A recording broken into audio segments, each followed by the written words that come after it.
time. We're going to call this meeting to order at 7:03 p.m. and establish a quorum with Brenda Butler, Todd Summers, Jeff Howard, and Chris McGirt.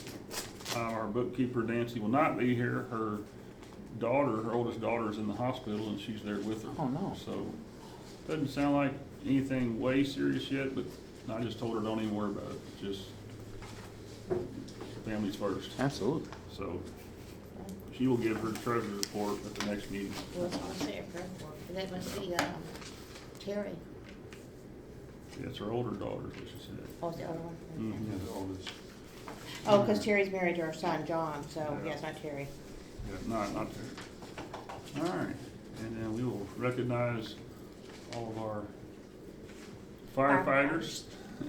Attaboy, you're getting it. I'm getting there, I'm learning how to say firefighters. Yep. And Devine News is here as well. And then I know Brenda, as always, put the minutes out to everybody. If everybody had an opportunity to review those minutes and don't have any corrections or additions, I'll entertain a motion to approve the minutes from the, it was actually two sets of minutes for the normal public meeting and then for the meeting to establish our proposed tax rate. I'll make a motion to approve the minutes of the regular meeting and also the minutes of the proposed tax rate. Second. I have a motion and a second. All those in favor say aye. Aye. All those opposed say nay. Motion carries. Thank you. All right, and then like I said, the treasurer's report, we're just gonna. Table it. Yeah, we're gonna table the treasurer's report until Nancy's here next week. She assured me all the bills are paid, and so she didn't need to worry about that we would be fine. And if we needed anything paid, we would just have to contact her.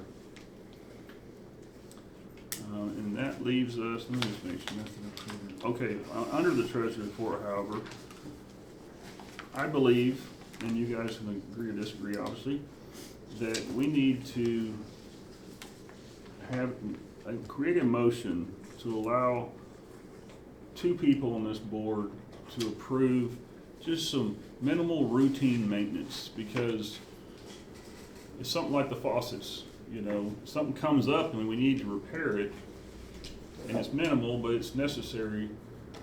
We can't wait until the next board meeting to approve it and get it fixed. But we can create a motion that's open and just put a minimal dollar amount, I don't know, $1,000, $2,000 or something like that, that maybe, I'd say maybe two of us, that the fire department could call us and say, hey, we have a water leak, or we have this, and we can approve the work to be done on that. And that would just be something that would be standing. And I say two of us just in case one of us is not available to do that. But I would entertain that motion. Y'all can put what dollar amount you think on. I think most routine stuff, in my opinion, should be a couple $1,000s or less, to have a plumber come in or electrician come in and fix something real quick. Yeah, but they won't know how much it's gonna cost until after the work's done. Well, Yeah, but usually- we should get an unless estimate you- on most anything. I mean, you should be at usually least. get an estimate at first. Yeah, even the faucets, they Because give if an I need estimate. something desperately, I'm just gonna call and say, how much is it gonna cost me anyway? But repair guy's usually gonna come up and they're gonna look at it and they're gonna, right there on the spot, because they're gonna wanna fix it generally. And they're gonna tell you, hey, this is gonna cost you $800 or $600 or whatever. But I believe it's something we need to have in place.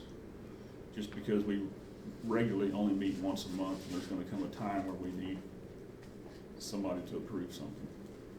So somebody from the No, firehouse somebody from the board, somebody from the fire department would would call call us. two of us on a conference call or just individually? Just individually, and we don't have to both approve it, just have two people, Who can. either one of who can approve it. That way, if one's not So if available, it's we me get all and the other. I'm out of state or out of whatever, just out of pocket, they could call you, or they could call Jeff or Chris or somebody else and just say, hey, here's the issue. Okay. We have a plumber here, and the plumber says it's gonna cost $300 to fix this toilet, that's running all the time, and it cause our bill to be higher, can y'all approve that? Okay. Is that My only concern with this, and I'm just looking long-term, is, you set a $1,000 limit to it, and we call that would you be and you within a do month. 1,000, then we call you and she does 1,000, but you guys don't meet until the next month. Well, you approve 2 of those, she approved 2 of those, and all of a sudden we've spent $4,000 in a month without the board being able to, that would be my only concern. Not saying we would do that, but looking long-term, I don't want the board to be open to somebody being able to do that, Okay, if that makes sense. So what about if they, on their own good judgment, they go out of pocket for the repair and submit a reimbursement I mean, that's, paper that says, every month and says, and we, two of us or whatever signs off on it and says, okay, we'll approve the reimbursement or we'll question. now, I would be it's an I would option. be much more apt to say, you have 2 of you where I could say, hey, Todd, this needs fixed. Okay, go ahead and get it fixed. We float the bill, and that way, if we did it too many times, you just say, well, man, we ain't reimbursing all these. Yeah, I don't know, just another It's option. a checks and balances. Because In my opinion, it just keeps I mean- everybody on this side honest. obviously, we'd like you to, be good stewards of the firehouse. course. And you are, I mean, you will, so. And again, I'm looking long term. Next chief or the next treasurer or the next whatever may not be such good stewards. I want to make sure we protect the district as much as we protect the firehouse. And I would say, yeah, once they get when you make a form, reimbursement, the firehouse, Yeah. you probably have one already for your firefighters. How do we do reimbursements right now? We have a reimbursement form, and you don't get paid until that form's filled out. There you go. With receipts. Yeah, Yeah. she'll submit it to us with the receipts Yeah. of what it was. I don't really care how it happens, just I think it's important for us to have it. Well, in I know place. that Nancy does not like reimbursements. No, she doesn't. The She and I CPA talked doesn't about like that. this, and she understands the need for it too. It's because, Okay. well, it's gonna go to the Devine Fire Department. It's not gonna go to an individual. I think sometimes when it goes to an individual, it kinda starts getting a little like, wow, are we sure this is a reimbursement, not like a payment? Because if you pay someone over $600, you're supposed to give them a 1099. Mm-hmm. So, I think a reimbursement for, Divine Volunteer Firehouse is fine. That would eliminate those 1099s. And when we fill those out, we can just put by approval of, Todd Summers or Brenda Butler or whoever, Yeah. and resubmit those and next meeting and it's taken care of. Well, I mean, Yeah. as It's paid, and then technologically Nancy will write savvy a as the check world at is the today, meeting. you can do an e-sign.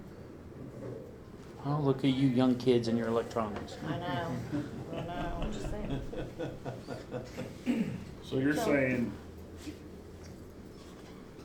I'm just trying to decipher the difference between the two, of them calling me or you, and we saying, yeah, go ahead and fix it, and then just invoice us and we pay for it, versus Well, you getting the invoice. you still need to know about it though. No, I understand. The difference would be, instead of us spending $4,000 of your money and you not realizing it until the next meeting, we might spend $4,000 of our money, and if we didn't do things the right way, or if you think, wait a minute, this seems a little fishy, there's already that recourse. You're not out anything until that, and it keeps us from doing something that's not appropriate. We haven't approved anything until we've actually seen the invoice. Correct. And approved it. Okay. So you've given us That's what I was the, just trying to, you give us the initial approval, yes, we will reimburse you if that's what it's for, and this is blah, blah, blah, blah, and then once you have that stuff, you cut the check. okay, right, at the next meeting. At the next meeting. Cut the check at the next meeting. Okay. I'm okay with that. A reimbursement, type form. You want to make that motion, Brenda? Okay, I make a motion that we, allow the Devine Volunteer Fire Department to, within under $2,000, approve and pay, bills to maintain the firehouse, and at the next meeting, be reimbursed after approval. Understanding we'll be reimbursed after approval.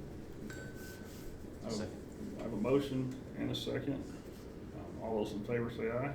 All those opposed say nay. Motion carries.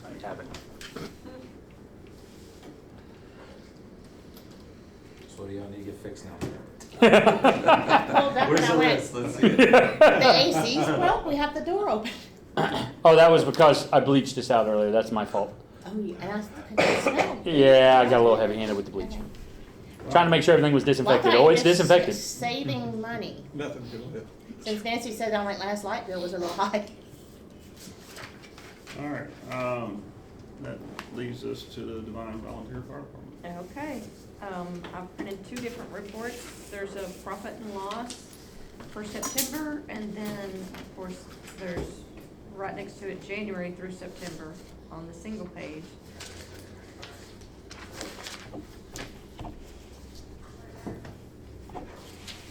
And then the double page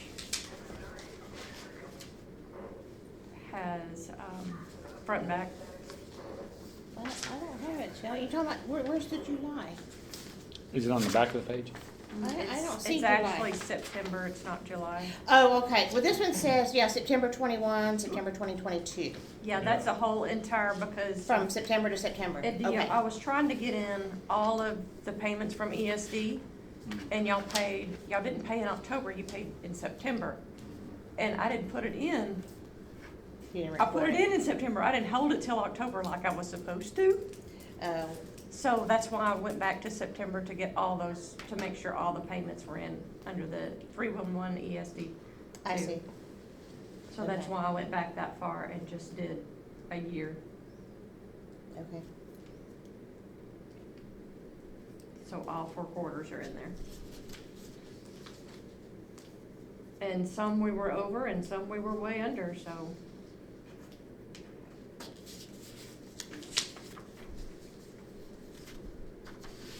We had some, on the actual, on the net income is negative.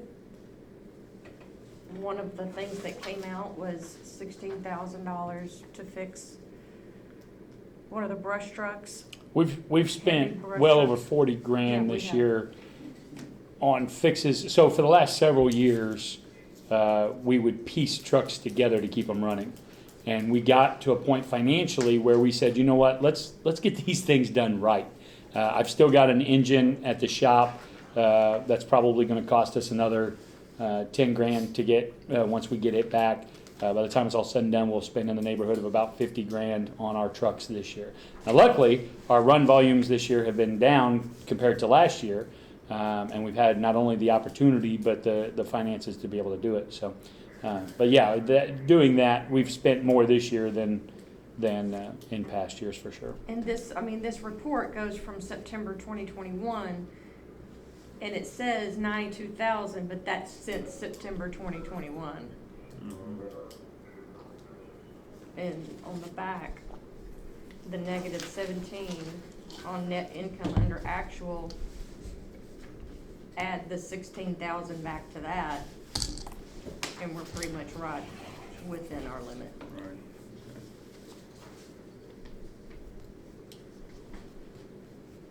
Did you start working with the lady on the review? It's actually a guy, but yes, he gave him everything that he asked for. He didn't realize that I was QuickBooks Online, so when I gave him access to what he asked for, just the reports, he was like, that's 90% right there. So then, and I did get the report from Nancy was asking about it. I did get the report from our insurance billing that does the emergency solutions, and they did give me a report that had what was billed in December and then didn't pay out until the next year. Oh, okay. So he needed a copy of that too, and I went ahead and got that report. Okay. Anyone have any Yeah, questions? are there for any Shelley? questions?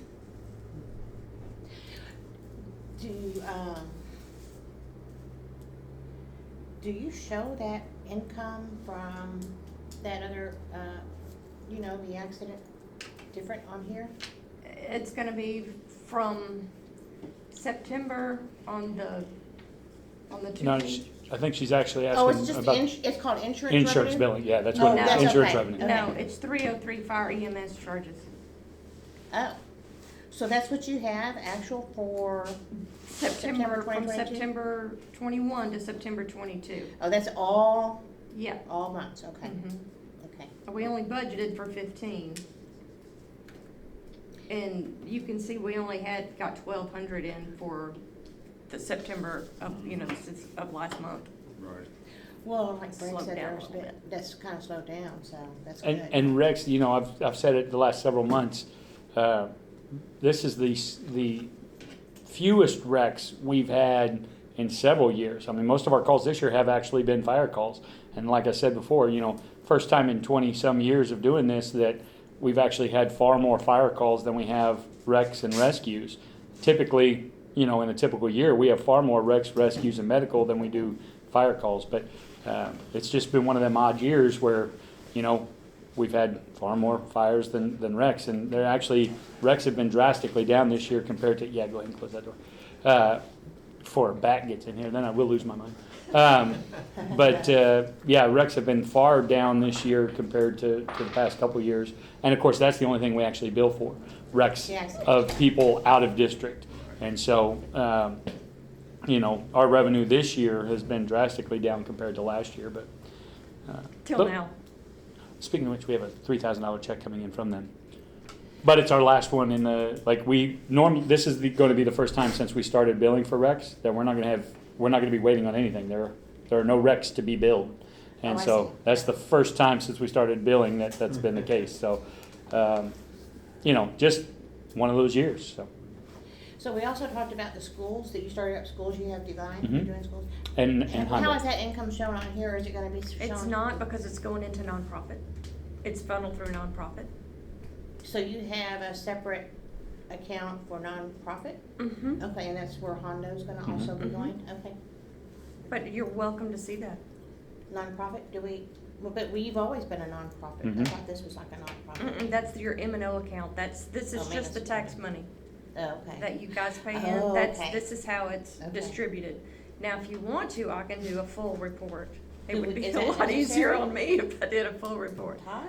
Because you're divided up into classes. So you'll be able to see that at the top where it's divided. I mean, like she said, we can do it for you. I don't think it's necessary for y'all. I mean, unless you just want to see Yeah, I don't. how the other things are going. Yeah, we're the ESD for just this, so Mhm. we're Right. fine. Yeah, I just when didn't know if it was being shown on here too. so- No.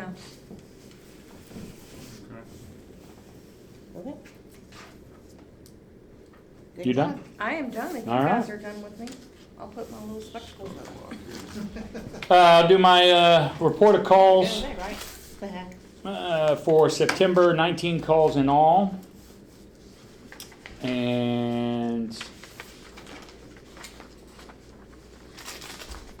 it was, again, 7 fires, 5 medical, 2 accidents, and 1 hazmat. We had 3 canceled calls and 1 other agency assist.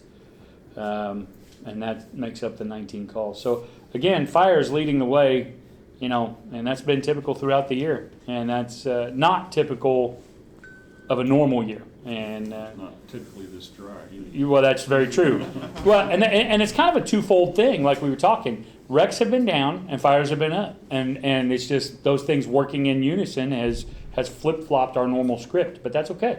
We're glad we're able to help. So that's your report of calls. Nothing too crazy there. Most everything is pretty self-explanatory.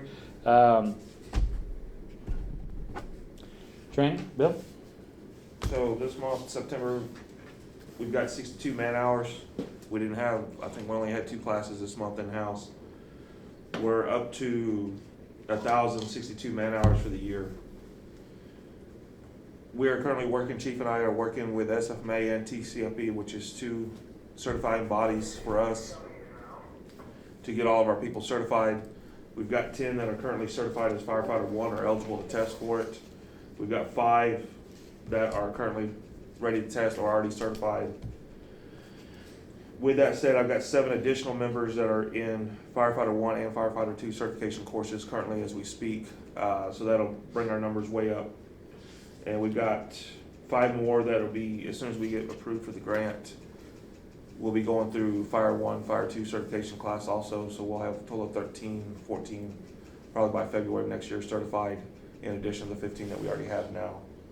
We have the EMT class starting November 5th, and that's Good where night we class sit right for now. We've adults. got 2, Chief and I are both, Chief and I and one of our lieutenants are in Fire Officer 1 school, getting that education, that certification also, so that's where we sit right now for training. Just kind of an overall of where we're at compared to where we were 2 years ago. 2 years ago, when I got in the seat, we had basically 12 members that were still around and active. And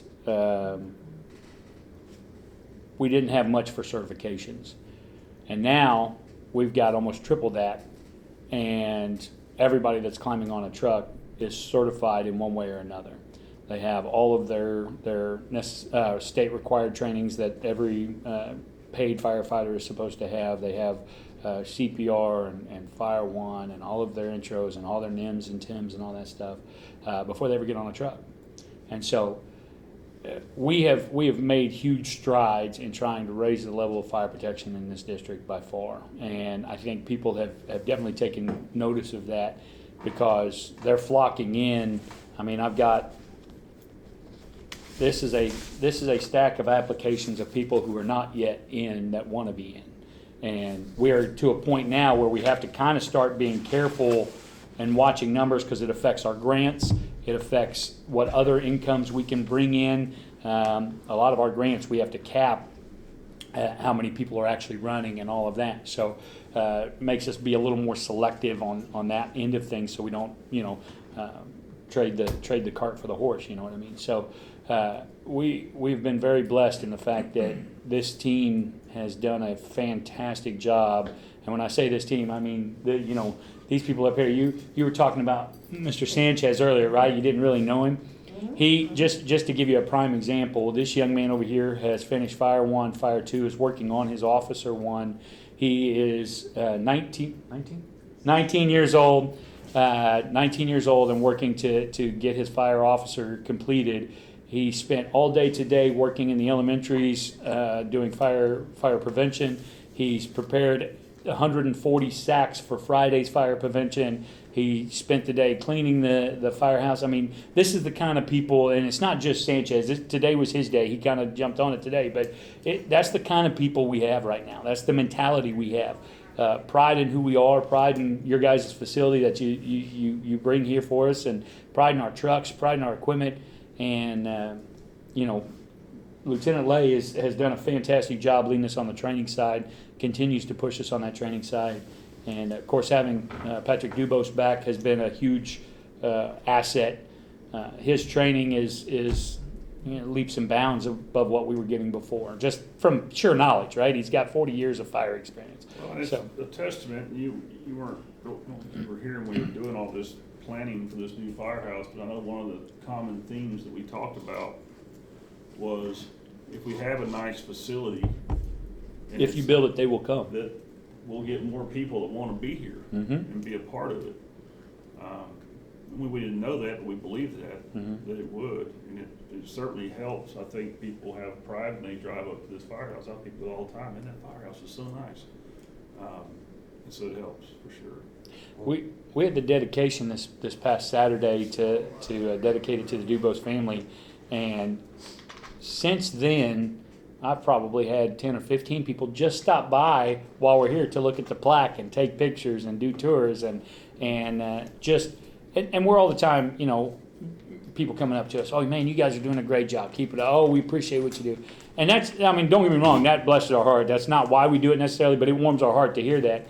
And it just means we're doing the right things, which is what we want. And our whole goal is to keep our community safe and to improve the fire protection here in this town.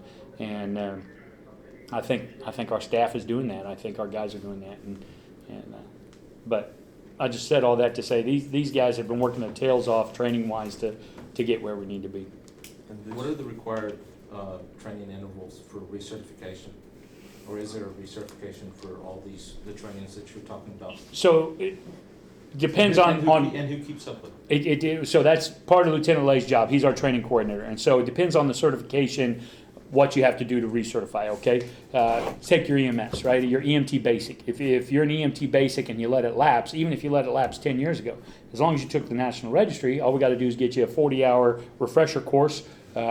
Boom, boom, boom, send it off. They say, okay, yeah, you're blessed. You're back to being an EMTB. With each of the fire certifications, each one has a different length. Most of your certifications last 2 to 3 years, depending on the certification. When it lapses, then you either have to recertify by paying a payment, or you have to go retake a class or whatever. If you let it lapse, most times on the fire side, you have to retake a course.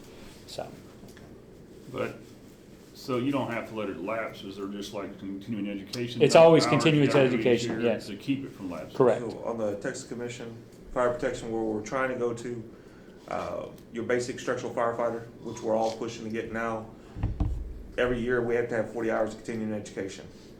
They also require us to have some type of medical patch, whether it be EMT, ECA. Yeah, once we go that route, then that's the same certification that your paid departments hold.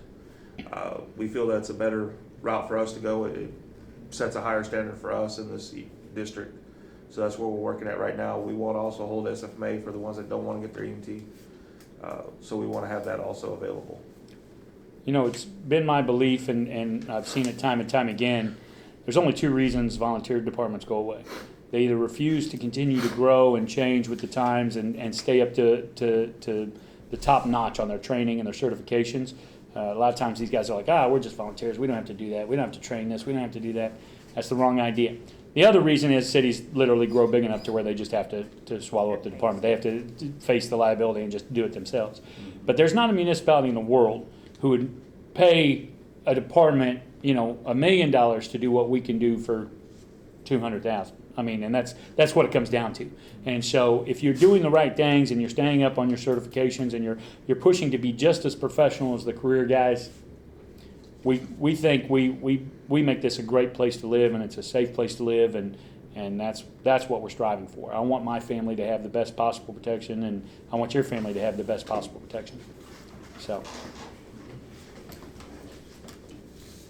And I feel like you do that. Well, thank you. I appreciate that. One of the things that we will need to discuss down the road, it's not something that we're prepared on our side to discuss just yet. We need to discuss doing a new ISO check. We're setting at a 6 in the ISO, the Insurance Services Organization. We could easily be a 4, which is a significant drop in home insurance for people in our district. So something we would definitely want to talk about down the line.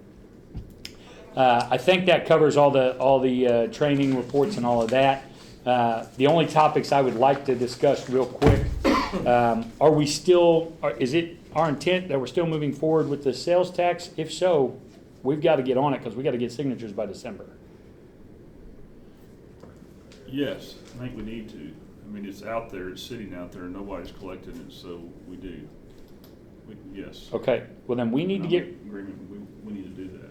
we need to get with Ken and see what paperwork needs to be filed, and we need to start now because the first set of paperwork has to be filed in December to get on the March ballot, or maybe, what am I thinking? April I think it's ballot, April. whatever it is. Whenever that next ballot is. I'm sending myself an April email ballot. right now Okay. to call Ken and talk. Once we get the green light, we'll go out and we'll push it and we'll get all the signatures you need, but he's got to be the one to give us the paperwork and everything we need to be able to do it.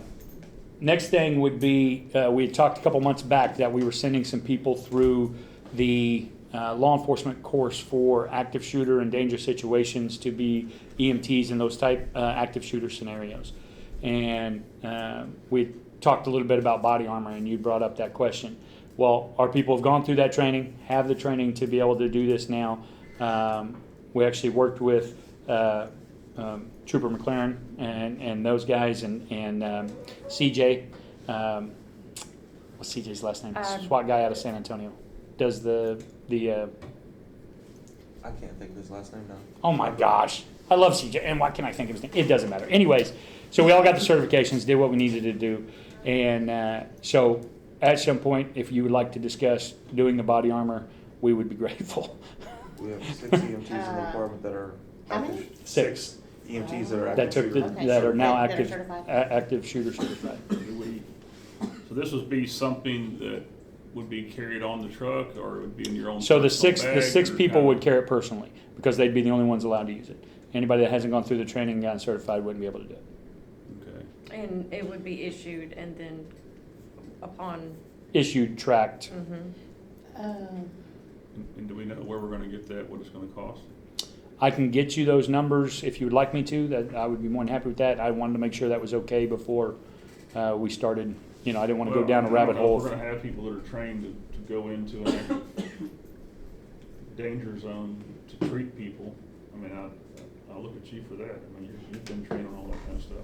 We're the ones gonna be going in there They're kind of to coming in neutralize, yes. like quickly behind you, but while it's still an active scene, is that what I'm? They neutralize first. It is, okay, so it's still an active scene in the thought process that a threat could still be potential. But the initial threat that was there is going to be knocked down before we ever make entry.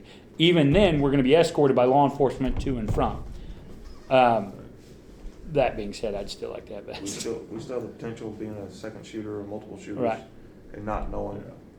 So in other words, the They hadn't situation cleared the is upstairs yet. You all as law enforcement were aware of one shooter, you neutralize, you bring these guys in, and all of a sudden realize there's another one. Or Right. there's a pipe On bomb. the or roof. there's something. I mean, that, regardless, in almost every single situation, social media and stuff, rumors start flying, just like in Uvalde. There was rumors of his girlfriend was, part of, all kinds of stuff yeah. came out. Yeah. So, A lot of things, a lot of unknowns, even at that moment. Okay. So you agree that's something that they should Yes. probably have in there? Yes. Okay. I mean, I'm just, hey, he's law enforcement, that's why. Go where the expertise is. Yeah. I mean, Yeah. Okay. So if you'd Yeah, like, I can drum up some quotes for Yeah, you. I would do that. Okay. And then my last thing that I would like to touch on is the dispatch center in Medina County now has the capability that, so prior to recently, the only apparatus they could track in the county were the sheriff's department's vehicles. And maybe some other law enforcement, but that was it, was just law enforcement. They now have the capability to track our fire trucks as well and our apparatus as well. ESD 1 is already on the system. I've been following it for about the last month. It's through a organization, I believe it's called Responder 360, and it costs, don't quote me on this, I'm going to have to get with Chief Cook and make sure I'm telling you the right numbers, but I believe it's in the neighborhood of about $5,000 for the year. And each one of our apparatus would be able to be tracked on a map that's in dispatch. The reason that's important is we would like to get to a point where they can dispatch units instead of stations. And let me tell you what I mean. If we get a structure fire and they dispatch engine 8120 and engine 8220 to that structure fire. Right now, what happens is if we get a second structure fire in our district, they say, Devine Fire, you have another fire. Well, if they can see that both of our fire engines are on a scene, they immediately know we got to go to Natalia Fire, or we got to go to Moore Fire, or we got to go to somebody else. That's not happening right now. What's happening is they're calling the same units over and over and over and over because they don't know where they're at because they can't track them, they can't see them. They have the capability, they've got the screen up in dispatch. We would like the ability to get you guys a quote and look at getting those mobile data trackers on our units, if we could do that. And they want that there. Yes, very much so. It makes their job easier. I mean, again, they're shooting in the blind when they can't see where we're at. And you got to remember, there's usually 2 or 3 people in Medina County's dispatch. There's only 2 or 3 people at a time. Those 2 or 3 people are handling all the law enforcement, all the ambulance, all the fire calls in all of Medina County. Okay, when you think about that and the volume that they're handling, and then all of a sudden we're going to say, okay, do it like this. I'm surprised they're able to get anything accomplished just under the conditions in which they've had to work. Exactly. Makes what they're doing even that much more impressive.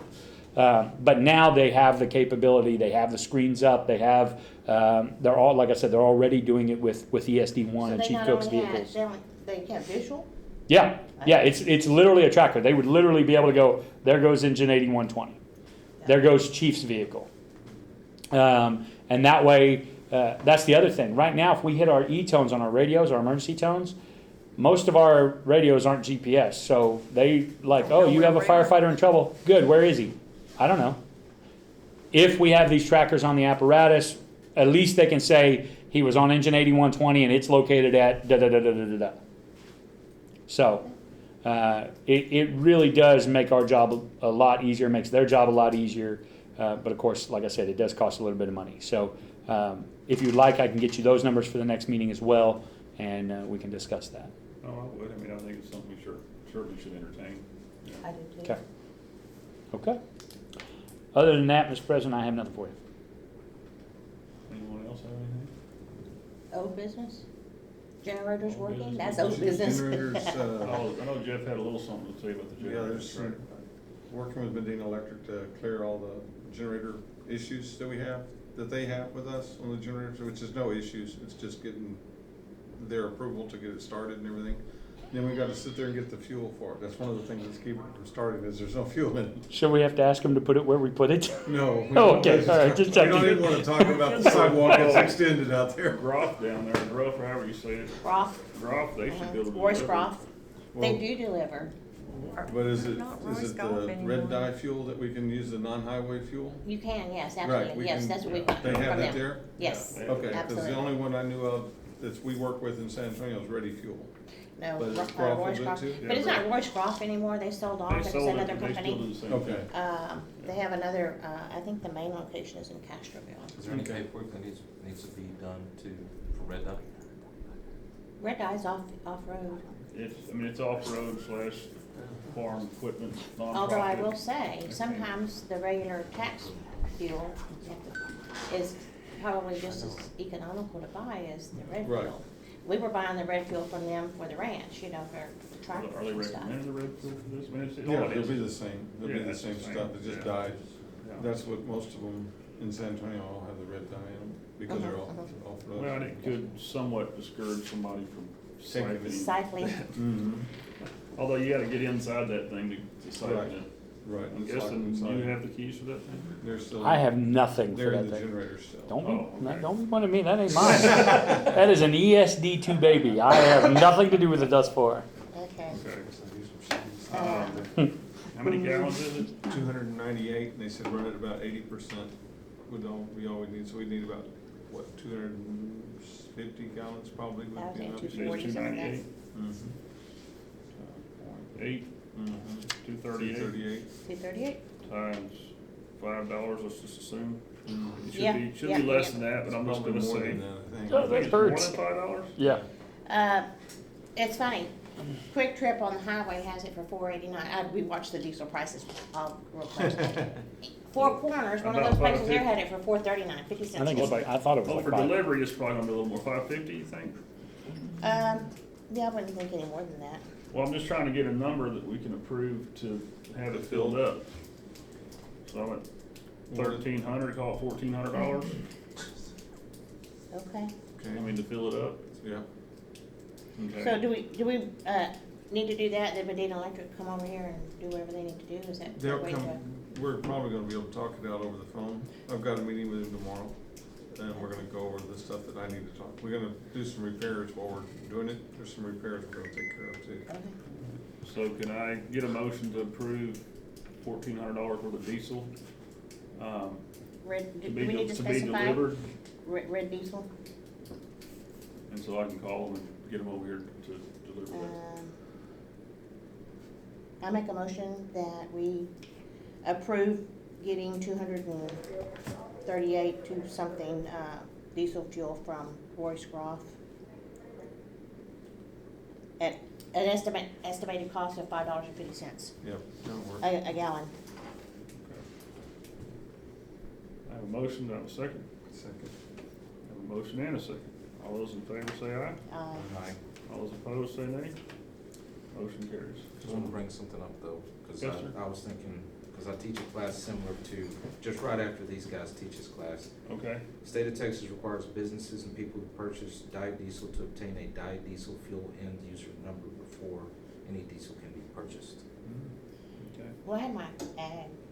Yeah, but that's your ad. That's Yeah, that's different. your. I have an ad too. I work with the guys that will sit there and siphon out the diesel and then they'll charge you for every single tank you have on your property, regardless Well- if it had diesel in it Diesel in it or or not. not. Really? Yeah, Really?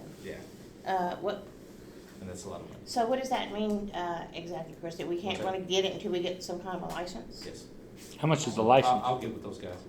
In fact, I'm waiting on somebody to send me a number right now. Oh, Okay. okay. Well, then we'll Thank just hold for a week or whatever. Well, we still have it approved, we just need to get. We can some still get- paperwork We need to get it- done, we need to Get the it ducks in done. a row. Does do they have regular diesel too? Yes, they Yes. do. Then we Yes, could fill yes. the first tank with Right. regular diesel. You could, yes, without that, Just get it done, and that gives Chris some opportunity to. And if you need it red, I can just put some food coloring in it. It'll be fine. No big deal. Kidding. Just kidding. Yeah, use the bleach. And then it's about a week to 2 weeks, once we get that all set, then we'll have about 1 to 2 weeks before Kohler can come out and actually do the startup on it. And they'll do a full startup, they're gonna do a load bank test, they're gonna do a complete Okay, startup on it. That's part of our price included.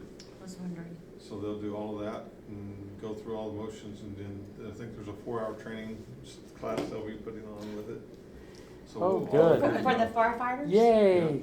I'm gonna want man hours on that.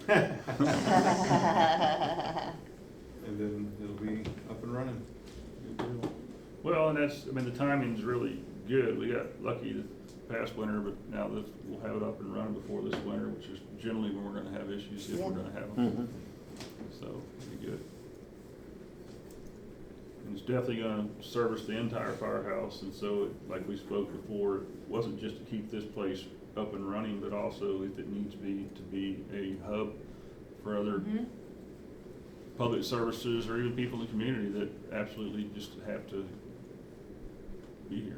Prime example was the last freeze. I mean, we operated off a small generator, personal, generator last time, but we were already a hub for, Allegiance came over here, they had to store their whole blood because their power was out. Of course, I understand they just got a new small generator in too, good for them.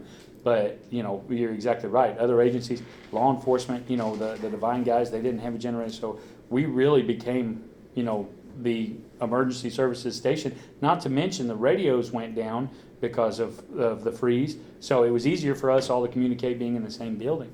And what I think this also affords us the opportunity to do is, I know we're not very big as far as space-wise, but it does give us the opportunity that if some type of horrific tragedy came through Devine, we can also open this up almost as a community center, open out the bay, get the heaters on and be able to do that. And this definitely gives us the load capacity to be able to do it.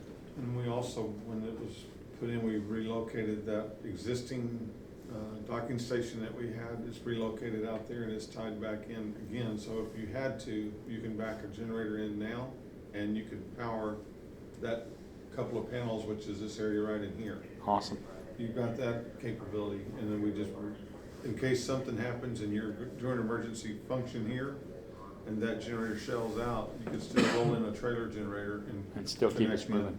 with it. It gets you lights and power on in this area, and Sure. wherever's in that panel, is then fed from that panel. So there's a generator and a backup option plan to go into if we lost that generator. Wow, that's good. But you're not gonna lose that generator for.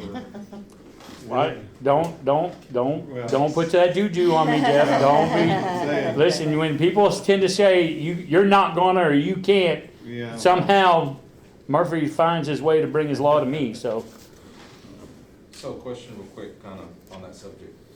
So, God forbid it happens in Devine, but if we have a situation such as an active shooter, until everything starts, all the resources start to come from all over Texas when that happens, is this a location that an initial command post can be set up? absolutely, especially if it's at the high school, this would be the ideal spot. Right across the field from the high school, we've got all the capabilities that they would need to be able to dial in and start a command post. So absolutely, Okay, because you're gonna start seeing a lot of trailers Mhm. coming in. Yep. absolutely. The only issue, actually what we might end up doing in the worst case scenario is literally shutting down 5710 between here and there and using 5710. Only reason is because parking becomes an issue. Yes. Our lot's only so big, especially if we are responding as well. So, but yeah, the capabilities are here for facilities and tables and everything we would need to be able to chow halls, whatever we need to do to set up a command area. We could absolutely do that. Okay. Have you ever discussed that with the sergeants here? No, because we haven't had a generator until, well, technically we still don't. So when the generator's up and running, I'll be more than happy to have that conversation with them. Okay. Yeah. All right. Yeah, Irwin, McLaren, those guys that run out of here, we've got good relationships with all of them, and so yeah, we can definitely set that up. All right. Anything else? One last thing, I want to. You know what that is? That's the rookie trooper when it's 5 minutes to get off work saying, I wanna You know stop what? that car. I got 13 minutes, all right? I got 13 minutes. I want to say publicly, congratulations to Todd. He was just given an award for his public service, and I want to say thank you from the fire department for all you do for us and all you do for this community. So I just want to make sure we got that on the record that, we appreciate you. I know that you're on a bunch of different boards. I know that you are constantly helping this community, and obviously I stress that's what we're here for, and so we follow in your footsteps, so I appreciate I that. appreciate it, thank you. All right, that was worth saying. Now, We'll let one more that one thing. slide. We'll let that one slide. Now you All gotta right, to sum it up, no, I'm just kidding. Do it. Let me go get the duct tape real quick. I will now entertain a motion to adjourn this meeting. I make a motion we adjourn the meeting? Second. I have a motion and a second to adjourn this meeting. All Who said those in second, favor Chris? say aye. Yeah. All right. All opposed say nay. Nay. You was outvoted. Right. Motion carries. Meeting adjourned at 7:48 PM. Thank you very much, everyone. Thank y'all. We could have been out of here at some point. It was a little long.